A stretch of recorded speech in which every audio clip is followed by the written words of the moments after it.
বৃত্তিমুখী শিক্ষাৰ কথা কওঁতে আপুনি চাব এই মই হাতত লৈ থকা কলমটো ইউটো এটা কোম্পানীৰ এটো এটা প্ৰডাক্ট ইউ চাবচোন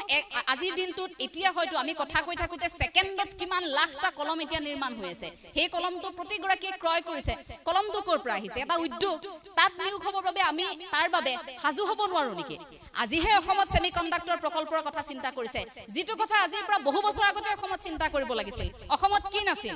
অসমত চাহ আছিল অসমত তেল আছিল কি নাই অসমৰ লিচু আজি বাহিৰলৈ যায় কিন্তু আমি তাৰ মূল্যটো বুজি নাপাওঁ অসমৰ শিপিনী হেমপ্ৰভা চুটিয়া আজিকালি অসমীয়া বুৱাৰীয়ে তাঁত বব নাজানো বুলি গৌৰৱ কৰে নাজানো নহয় বুৱা কটা কি হয় চিনি নাপায় তুল থাকি তাঁত বব নাজানে কেনেকৈ লগাই কি কথা নাজানে কিন্তু বাহিৰৰ পৰা পলিপাটৰ কাপোৰযোৰ ঠিকেই কিনি আনিব হয়নে আমি আনক কৈ থাকিলে নহব আমি নিজেনো তাঁতখন কেনেকৈ বব পাৰিছো আমি শিকিছো নে কেনেকৈ তাঁত বয় আমি জানো নে বস্ত্ৰশিল উদ্যোগটোৰ কথা হেমপ্ৰভা চুটিয়াক এতিয়া সন্মান জনোৱা হৈছে তেখেতৰ দৰে শিপিনী অসমৰ চুকে কোণে আৰু আছে আমি অসমীয়া শিপিনী বিলাকে সেই কথাটো নাজানো যে আমাৰ মুগাৰ কাপোৰযোৰ আমাৰ পাটৰ কাপোৰযোৰ বাহিৰত কিমান বেছি দাম আমাৰ এই চেনেহৰ গামুচাখন আজি বহিৰাজ্যৰ বেপাৰী আহি বহিৰাজ্যৰ বনিয়াই আহি এই গামুচাখনক আপোনাক 50 টকাত আপোনাৰ হাতত দি থৈ যাব আৰু আমাৰ অসমীয়াই লাজ নোহোৱাকৈ 150 টকা দি শিপিনী গৰাকীৰ পৰা গামুচাখন নিকিনে আয়োজক কমিটিয়ে ক'ব যিমান পাৰ কম টকাত অনুষ্ঠানটো পাত যা 50 টকা 40 টকাত পালেও গামুচা কিনি আনিবি দৰকাৰ হলে সূতাডালে থাকক সূতা উলমি থাকক এনেকে ফুল থাকক নাথাকক কথা নাই গামুচা আন 40 টকা দান নালাগে অসমীয়া শিপিনীৰ কথা আৰু তেওঁলোকৰ তেনে ধৰণৰ আকৌ ব্যক্তিয়ে যেতিয়া মেলে মিটিঙে ডাঙৰ কথা ক'ব সেই কথাবোৰ আপোনালোকৰ শুনিবলৈ মন যাবনে আমাৰ অসমত এই যে কয় যে হাতীৰ দেখুৱা দাঁত খোৱা দাঁত বেলেগ আমাৰ অসমত ভাষণ বহুত হল কৰা বহুত হল এতিয়া যে মই এই কথাখিনি কৈ আছো এইখিনিৰ পাছত মুকো ক'ব যদি সামাজিক মাধ্যমত এতিয়া দেখিছো এইকেইটা দিন সামাজিক মাধ্যমত ভিডিঅ'বোৰ যেতিয়া কৈছে তলত কিছুমান মন্তব্য আহিছে আধ্যাত্মিক কথা কোৱাৰ লগে লগে মোক সুধিছে কিছুমানে তো তই সম্বোধন কৰি সুধে কিছুমানে সুধিছে যে তই নিজে শৰণ ললিলে নাই সেই সকলক কওঁ যে মই চতুৰ্থ শ্ৰেণীতে গুৰু সেৱা লৈছো সপ্তম শ্ৰেণীতে মই শৰণ লৈছো গুৰুজনাৰ ওচৰত গতিকে সেই শৰণ অন্তত বুকু ডাঠ কৰি ক'ব পাৰো যে এই অসম ভূমিত জগতগুৰু শ্ৰীমন্ত শংকৰদেৱ গুৰুজনাৰ নীতি আদৰ্শৰে পৰিচালিত হোৱা নৱ বৈষ্ণৱ ধৰ্মৰ মই এগৰাকী বৈষ্ণৱ মই হেতু বুকু ডাঠ কৰি ক'ব পাৰো আৰু সেই গুৰুজনাৰ নামেৰে প্ৰতিষ্ঠা কৰা এই শংকৰদেৱ শিশু বিদ্যা নিকেতনৰ প্ৰতি মোৰ সেইভাবেই টান আছে গতিকে আমি কথা যেতিয়া কৈছো তাৰ সমান্তৰালকৈ আমি কাম কৰিবলৈ চেষ্টা কৰিছো আপোনালোকে হয়তো কৰক যদি কোনোবাই আপোনাক আঙুলি আইছে নহয় সেই উত্তৰটো আপুনি দিবলৈ চেষ্টা কৰক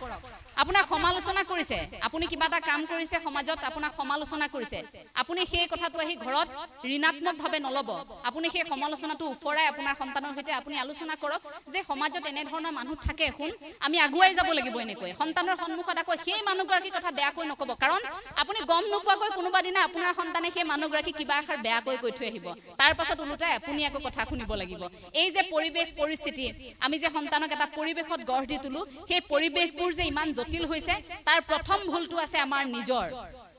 আমাৰ ধাৰণাবোৰে সলনি হৈ গল আমি আধ্যাত্মিক চিন্তা চৰ্চা বুলি ক'লে নৈতিক শিক্ষা বুলি ক'লে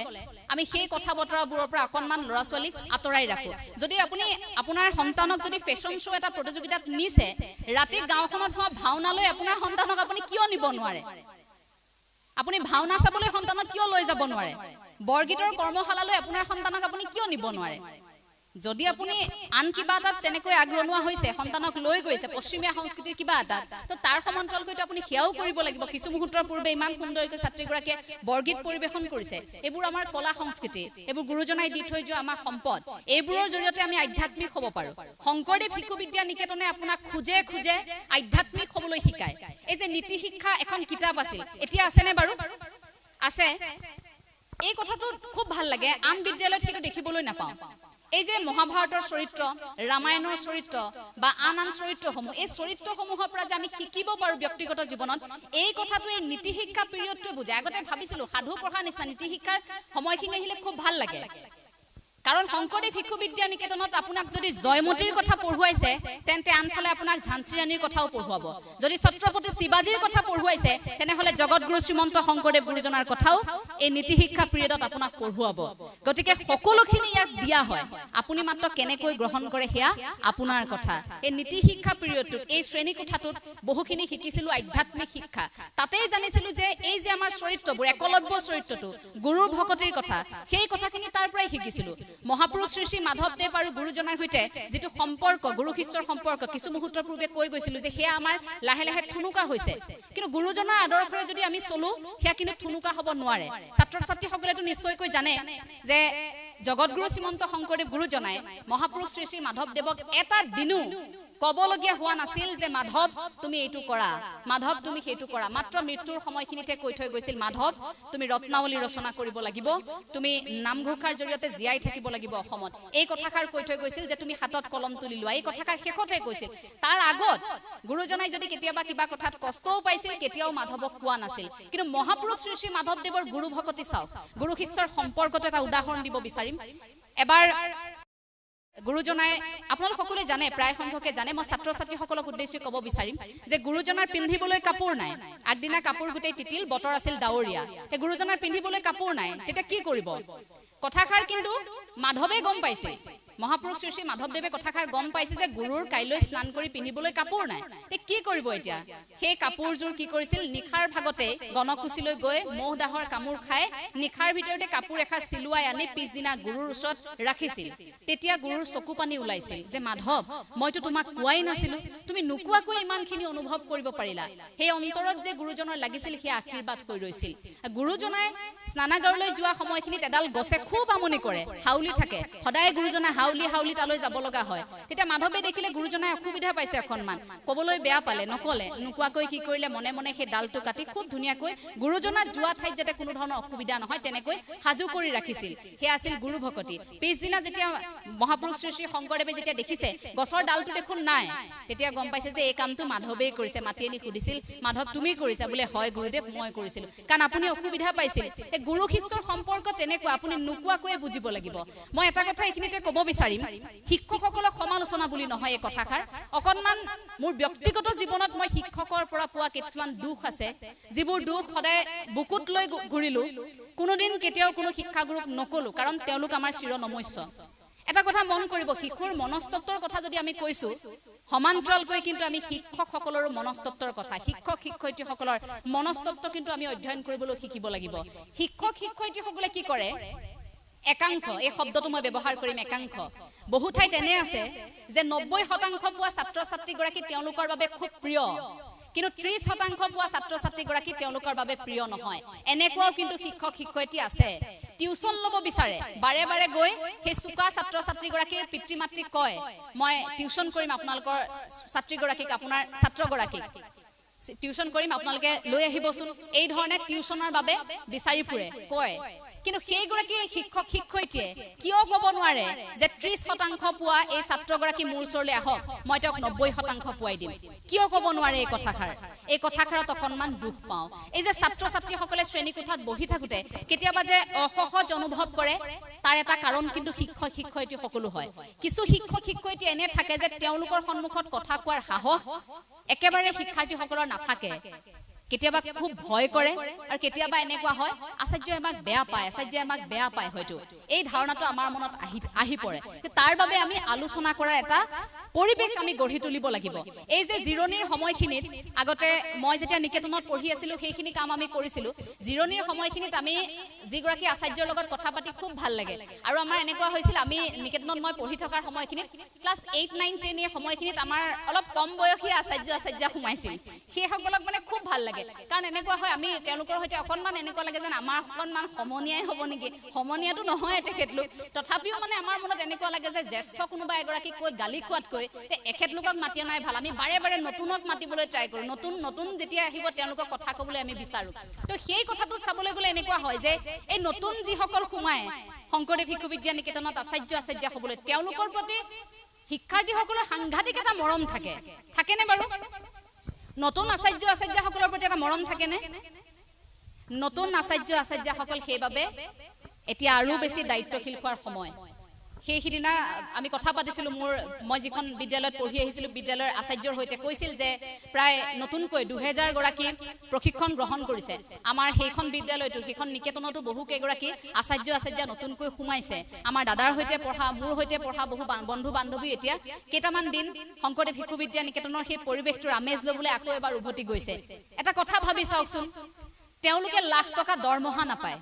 নাপায় 60-70,000 টকাৰ দৰমহা তেওঁলোকে BMW লৈ নাহে 5 ষ্টাৰ হোটেলত তেওঁলোকে খানা নাখায় তেওঁলোকৰ জীৱনশৈলীটো আপোনালোকে চাব খুব সাধাৰণ প্ৰতিগৰাকী আচাৰ্যাৰ আপোনাৰ দেখিলেই মোৰ দুখ খাই যাব সেই সকল আচাৰ্যে খুব ন্যূনতম এটা প্ৰাপ্য লৈ একেবাৰে যেটো নহলে নহয় তেনে এটা প্ৰাপ্য লৈ আপোনালোকৰ সন্তানক জীৱন গঢ়াৰ বাবে সেই সকল ছাত্ৰ ছাত্ৰীক জীৱন গঢ়াৰ বাবে সেই সকল আচাৰ্যাই অহুপুৰুষাৰ্থ ত্যাগ কৰিছে সেই সকলৰ ওচৰত আপোনালোক কৃতজ্ঞ হোৱা উচিত আজিও যেতিয়া সেইখন বিদ্যালয়লৈ উভতি যাও লক্ষী আচাৰ্য জয়া আচাৰ্য তেওঁলোকক দেখিলে আজিও মনটো কোনোবাখিনিত বেয়া লাগে সেই ইমান বছৰ আগতে এৰি থৈ অহা আচাৰ্যসকল এতিয়াও তেনেকৈ আছে এনে নহয় যে আচাৰ্যসকলে সুবিধা পোৱা নাই বেলেগত সুবিধা পাইছে কিন্তু নিকেতনখনৰ প্ৰতি ইমান এটা টান আছে নিকেতনখনৰ প্ৰতি ইমান আবেগ আছে এই নিকেতনখন এৰি থৈ সকলো যাব নোৱাৰে নিকেতনখন এৰাৰ পিছত আপুনি যেতিয়া ইয়াৰ আগেৰে পাৰ হৈ যাব তেতিয়া আপুনি আপোনাৰ চকু পানী ওলাব আজি আপোনালোকে অনুভৱ নকৰে যেতিয়া আপোনাৰ সন্তান পঢ়ি শুনি ইয়াৰ পৰা ওলাই যাব তেতিয়া আপুনি অনুভৱ কৰিব যে আমি কেনেকুৱা এটা পৰিয়ালত আছিলো এই পৰিয়ালটো কেতিয়াও আপোনালোকে ভাঙি যাবলৈ নিদিব অসমৰ বৰ্তমান শিক্ষা ব্যৱস্থাত এই শংকৰদেৱ শিশু বিদ্যা নিকেতনৰ যথেষ্ট প্ৰভাৱ আছে এই কথাটো হজুৰে ক'ব বিচাৰিম এটা ধাৰণা কৰা হয় যে বিদ্যালয়খনক লৈ যে বিদ্যালয়খন যদি ব্যক্তিগত হয় বিদ্যালয়খন যদি খুব ভাল হয় ভাল অট্টালিকা থাকে যদি বিদ্যালয়খন তেনে ধৰণৰ হয় তেতিয়া যে ভাল ৰিজাল্ট কৰিব ছাত্ৰ ছাত্ৰী নালাগে চৰকাৰী বিদ্যালয়লৈ যাবলৈ যদিও এখন ব্যক্তিগত খণ্ডৰ বিদ্যালয় মই সেই কথাটো কম এটা ধাৰণা আমাৰ মনত থাকে সেই ধাৰণাটো অসমবাসী কেতিয়াবা এৰিব হ'ল এতিয়াও কিন্তু সেয়া আছে কিয় শংকৰদেৱ শিশু বিদ্যা নিকেতনত পঢ়া ল'ৰা ছোৱালীয়ে খুব সুন্দৰকৈ ইংৰাজী ক'ব নোৱাৰে নেকি তেওঁলোকেতো খুব সুন্দৰকৈ ইংৰাজী ক'ব পাৰে তেওঁলোকেওতো শংকৰদেৱ শিশু বিদ্যা নিকেতনৰ পৰা যোৱা বা মাতৃভাষা মাধ্যমৰ পৰা যোৱা সেই সকল ছাত্ৰ ছাত্ৰীওতো আজিৰ তাৰিখত খুব সুন্দৰকৈ তেওঁলোকে উচ্চ শিক্ষা গ্ৰহণ কৰি আছে তেওঁলোকেতো বিভিন্ন পদবী দখল কৰি আছে কিন্তু ধাৰণাটো কিয় যে ল'ৰাক ইংলিছ মিডিয়ামত পঢ়ুৱাবই লাগিব ইংলিছ মিডিয়ামত পঢ়ুৱালেহে সি ইংৰাজীত ভালকৈ কথা ক'ব পাৰিব এই ধাৰণাটো আমাৰ মনত কিয় আহে এই কথাবোৰ এই ধাৰণাবোৰ আমি লাহে লাহে আঁতৰাব হ'ল ছাত্ৰ ছাত্ৰীসকলক কম মই কাহিনীটো কম আৰু তাৰ পাছতে সুধিম যে সেইগৰাকী কোন আছিল আপোনালোকে কোনোবাই যদি জানে ছাত্ৰ ছাত্ৰীসকলক তেওঁলোকে কিন্তু ক'ব লাগিব এটা শ্ৰেণী কোঠাত পাঠদান চলি আছে চলি থকাৰ মাজতে দুয়োখন হাত নোহোৱা এগৰাকী বিশেষ ছাত্ৰী শ্ৰেণী কোঠাত বহি আছে আৰু শিক্ষাগুৰুৱে সুধিছে যে তোমালোকে আজি কোৱাচোন জীৱনৰ লক্ষ্য কি কোনে কি হ'ব বিচৰা এই কথাখিনি সুধিছে প্ৰতিগৰাকীয়ে কৈ গৈছে কোনোবা ডক্টৰ হ'ব কোনোবা ইঞ্জিনিয়াৰ হ'ব কোনোবা শিক্ষক হ'ব এই কথাখিনি কৈ গৈছে তাৰ পাছত সেই ছাত্ৰীগৰাকী সুধিছিল যিগৰাকী ছাত্ৰীৰ দুয়োখন হাতেই নাই সেই ছাত্ৰীগৰাকী বিশেষভাৱে সক্ষম এগৰাকী ছাত্ৰীগৰাকী সুধোতে ছাত্ৰীগৰাকীয়ে কৈছিল এই বিশাল আকাশখনত মই ইমূৰৰ পৰা সিমূৰলৈ উৰি থাকিব বিচাৰো লগে লগে গোটেই শ্ৰেণী কোঠাত এটা গীৰ্জনী মৰা হাঁহি আছিল যে হাত দুখন নাই তাই আকৌ কথা কৈছে চাচোন উৰিবলৈতো পাখি লাগিব চৰাইৰ পাখি আছে আমি বাৰু মনৰ দৃষ্টিৰে উৰিম তথাপিও সেইগৰাকী ছাত্ৰীয়ে হাত দুখন নাইকিয়া ছাত্ৰীগৰাকী কেনেকৈ উৰিব এনেকৈ তাচ্ছিল্য কৰিছিল লগৰবোৰে সেই ছাত্ৰীগৰাকী পৰৱৰ্তী মুহূৰ্তত এগৰাকী পাইলট হৈছিল কোন আছিল ছাত্ৰীগৰাকী পাৰিব নেকি কোনোবাই দুয়োখন হাত নোহোৱা সেইগৰাকী পাইলট বিশ্বই তেওঁক চিনি পায় জেছিকা কক্স তেওঁ দুহাত নোহোৱাকৈ উৰি ফুৰিছিল আকাশত আমাৰ কি নাই হাত আছে ভৰি আছে আমি খাবলৈ পিন্ধিবলৈ পাইছো আপুনি ভাবি চাওকচোন যিসকলে দুবেলা দুমুঠি খাবলৈ পোৱা নাই সেইসকলে কি কৰিছে অথচ এইখিনি থকাৰ পাছতো আমি নাই নোপোৱাৰ তাৰণতে থাকো যদি আপুনি সপোন দেখিছে তেন্তে ওপৰলৈ চাওক যে হয় সপোনটো আৰু অলপ ডাঙৰকৈ দেখিব লাগিব এইখিনি কৰিব লাগিব কিন্তু যদি আপুনি আপোনাৰ অৰ্থনৈতিক অৱস্থাটোক লৈ আপুনি দুখী তেন্তে আপুনি তললৈ চাব আপোনাতকৈ কষ্টত বহু মানুহ আছে কোনোবাই এসাজ খাইছে পিছদিনা এসাজ খাবলৈ বাট চাই আছে সামাজিক মাধ্যমত আজিকালি খুব টিফিন ব্লগবোৰ দেখি থাকো মই অকনমান সোশ্যাল মিডিয়াৰ প্ৰসংগটোলৈ এবাৰ আহিছো দেই আপোনালোকে দেখি থাকেনে খুব আজিকালিটো ব্লগাৰ হাতে হাতে মোবাইল লৈ কাৰ ব্লগত কেতিয়া ওলাই যাওঁ ঠিক নাই ৰাস্তাৰে খোজ কাঢ়ি গলে হাই গাইজ প্ৰথমে এইবোৰটো দেখি থাকো বিশেষকৈ মহিলাসকল এতিয়া জড়িত হৈ পৰিছে যুৱতীয়ে হওক বা নাৰীয়ে হওক এওঁলোকটো জড়িত হৈ পৰিছে গতিকে মাতৃসকলো দেখিছো আমি ৰাতিপুৱাই আজি সন্তানক দিলো স্যান্ডউইচ আজি দিলো বাৰ্গাৰ খুব সুন্দৰকৈ তেনেকৈ পনীৰ দিলো অমুক দিলো তমুক দিলো বেলেগ ধৰণৰ ডিশ মানে সেইবোৰ আমাৰ টেকেলি পিঠা ভাত পিঠা তিল পিঠা এইবোৰৰ লগত পাত্তা নাপায় মানে এই কথাবোৰ নহয় তেওঁলোকৰ এটা বেলেগ ধৰণৰ লাইফষ্টাইল তেওঁলোকে দেখুৱাব বিচাৰে যে আজি সন্তানক স্যান্ডউইচ দিলো আপোনালোকেও দিব পাৰে এনেকৈ দিবচোন বুলি কৈ এটা ব্লগ বনায় এটা আপলোড কৰি দিয়ে তাৰ পাছত তেতিয়া মোৰ বেয়া লাগে যেতিয়া সেই ভিডিঅ'বোৰ সামাজিক মাধ্যমত দেখো মই আকৌ কেতিয়াবা খুব ভাল লাগে মন্তব্য পঢ়ি কেতিয়াবা পঢ়ো দুই এগৰাকী মাতৃয়ে ইমান কৰোণভাৱে লিখে যে বাইদেউ আপোনাক অনুৰোধ কৰিছো আপুনি অন্তত আমি এই কিনিব নোৱাৰা বস্তুবোৰ এনে ধৰণৰ বস্তুবোৰৰ ইমান বেছি ভিডিঅ' দেখুৱাই নাথাকিব আমাৰ সন্তানে ৰাতিপুৱা যেতিয়া ৰুটিৰ লগত চেনি যেতিয়া দি পঠিয়াও যেতিয়া এপেকেট মেগীকে দুয়োটা সন্তানক ভাগ কৰি টিফিনত দি পঠিয়াও যেতিয়া সান্দগুৰি লাডু এটাকে বনাই দি পঠিয়াও তেতিয়া আমাৰ সন্তানে আমনি কৰে যে মা স্যান্ডউইচ কিয় নিদিলা কাৰণ সন্তানে যে সেই মোবাইলত এইকেইটা দিন দেখি আছিল যে টিফিন দেখোন এনেকেও দিব পাৰি এইবোৰ যে দেখি আছিল মাতৃগৰাকীৰ মনত বেয়া লাগে আপুনি যদি আপোনাৰ সন্তানক সেই মানুহগৰাকীৰ দৰে যদি সেই তেনেকুৱা ধৰণৰ কিবা এটা দি পঠিয়াব পৰা নাই আপোনাৰ মনটোত বেয়া লাগিব যে মই দি পঠিয়াব নাই পৰা মোৰ সন্তানে বিচাৰিছিল পিছদিনা আপোনাৰ সন্তানে আহি আপোনাক সন্ধিয়া আমনি কৰিব সন্তানে পিজ্জা খাব বিচাৰিব আপুনি এতিয়া ডমিনোজলৈ লৈ যাব লাগিব আপুনি KFC লৈ যাব লাগিব